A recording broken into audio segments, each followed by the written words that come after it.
Donc, je m'appelle Florence Abadi, j'ai un petit garçon de 12 ans qui s'appelle Théo et qui a été diagnostiqué du syndrome de Bainbridge-Ropers.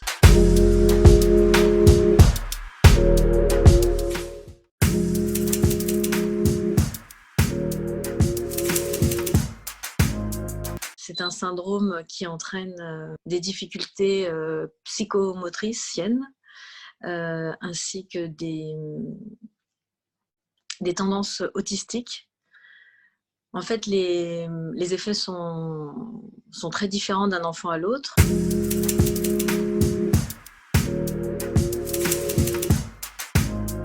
Pour Théo, par exemple, il ne peut pas parler.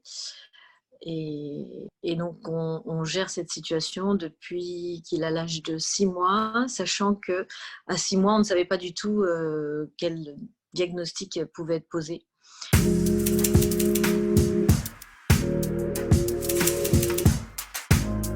C'est à l'âge de 6 mois qu'on a vraiment décelé qu'il avait un souci de santé. En fait, il allait à la crèche et le médecin de la crèche a détecté qu'il avait un retard psychomoteur et nous a conseillé d'aller voir un neurologue à l'hôpital, et ce que nous avons fait. Et c'est là que le neurologue nous a confirmé qu'il y avait bien un problème de santé chez notre fils, mais sans pouvoir dire de quoi il s'agissait. Et de par ce point de départ, en fait, on a consulté énormément de médecins et des généticiens. On a dû se déplacer à Rennes pour en rencontrer et faire d'énormes batteries d'examens.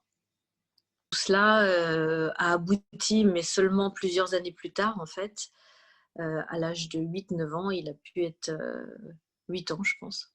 Il a pu être diagnostiqué précisément Bainbridge-Ropers parce que des médecins américains, Bainbridge et Ropers, avaient découvert en fait ce syndrome 2 ans, je pense, avant le diagnostic de Théo aux États-Unis. Et petit à petit, aussi en France, on a découvert une nouvelle méthode d'analyse des gènes qui permet d'analyser à peu près 5000 gènes à la fois, ce qui n'existait pas quand Théo avait 6 mois. Et cette nouvelle analyse génétique, croisée entre le père, la mère et Théo, a permis d'identifier le syndrome de Bainbridge-Ropers.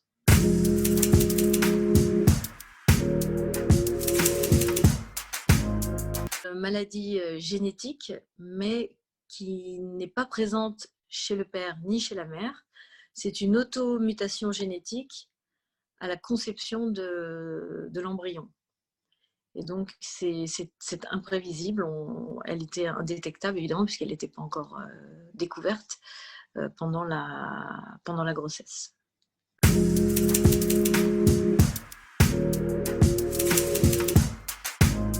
Il avait des difficultés à téter, c'était très difficile pour lui, donc il avait une musculature très faible. Des difficultés pour se tenir assis.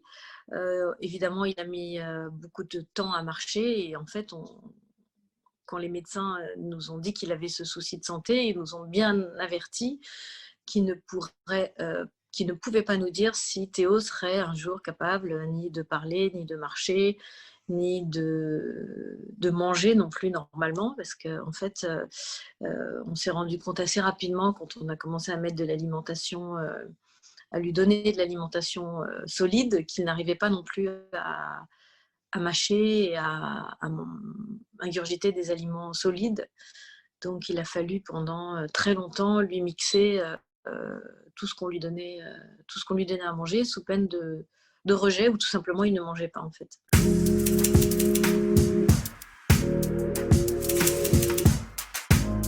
Après, les autres symptômes qu'il a eu en grandissant, c'était principalement des difficultés motrices vraiment importantes.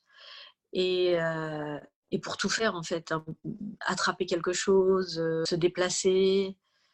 Et petit à petit, on s'est rendu compte aussi qu'il entendait bien, mais qu'il ne parlait pas, qu'il ne disait pas ses premiers mots en fait.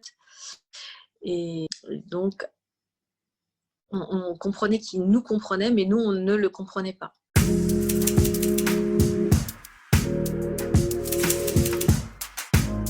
C'était des crises très violentes où En fait, il criait, il hurlait, il se roulait par terre, il tapait, il se faisait mal lui-même, comme il était angoissé. En fait, il s'automutilait en mordant ou en se tapant la tête contre le sol.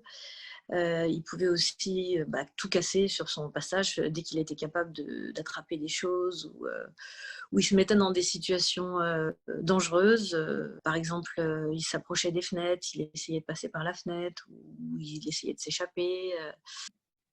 Tous ces symptômes-là, en fait, étaient les plus difficiles à gérer. Et il avait une agressivité aussi envers son frère et sa sœur, et puis même nous-mêmes, et puis lui surtout, en fait, il se faisait du mal à lui-même.